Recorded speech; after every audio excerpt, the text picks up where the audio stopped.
Hi friends, happy morning. Welcome to all channel friends. பாருங்க நான் இன்னைக்கு தவால கொஞ்சம் எண்ணெய் ஊற்றி கடுகு உளுத்தம் பருப்பு போட்டிருக்கேன்.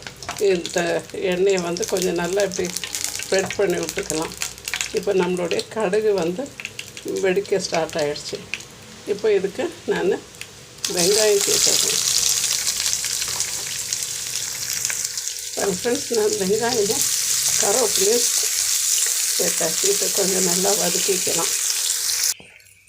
பாருங்கள் ஃப்ரெண்ட்ஸ், நம்மளுடைய வெங்காயமும் கருவேப்பிலாம் கொஞ்சம் நல்லா வதங்கி வந்துட்டுருக்குது.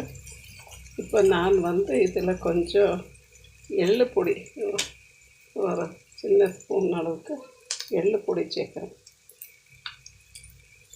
கொஞ்சம் வதக்கி விட்டுடலாம்.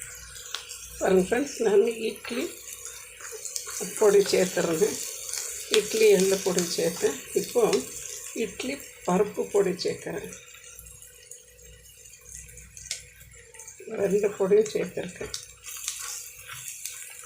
கொஞ்சம் நல்லா இதெல்லாம் இந்த எண்ணெயிலே வதங்கட்டும்.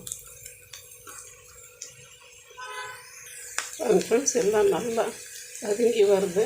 நான் வந்து கம்பில் வந்து இட்லி சுட்டு வச்சுருந்தேன். கம்பை வச்சு இட்லி சுட்டேன். அதை வந்து இந்த இதில் வந்து நல்லா மிக்ஸ் பண்ணி எடுத்துடலாம். பாருங்கள் ஃப்ரெண்ட்ஸ், நான் இப்படி கட் பண்ணி விட்டாலும் விடலாம், இல்லை முழுசாக வச்சாலும் வச்சுக்கலாம். இது கம்பு இட்லின்றதுனால கூட கொஞ்சம் டேஸ்ட்டாக இருக்கட்டும்ன்றதுனால இப்படி செஞ்சுன்னு இருக்கேன். கம்பு இட்லியெல்லாம் கொஞ்சம் நம்ம சாதா அரிசி இட்லி அளவுக்கு டேஸ்ட்டு இருக்காது. அதனால் கொஞ்சம் இப்படி செஞ்சு கொடுத்தாக்கா குழந்தைங்களுக்கு அட்ராக்டிவாக இருக்கும், சாப்பிட்டுடுவாங்க.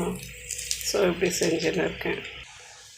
பாருங்கள் ஃப்ரெண்ட்ஸ், நம்மளுடைய கம்பு இட்லி வித் பொடி ஃப்ரை வந்து சூப்பராக ரெடி ஆகிடுச்சு.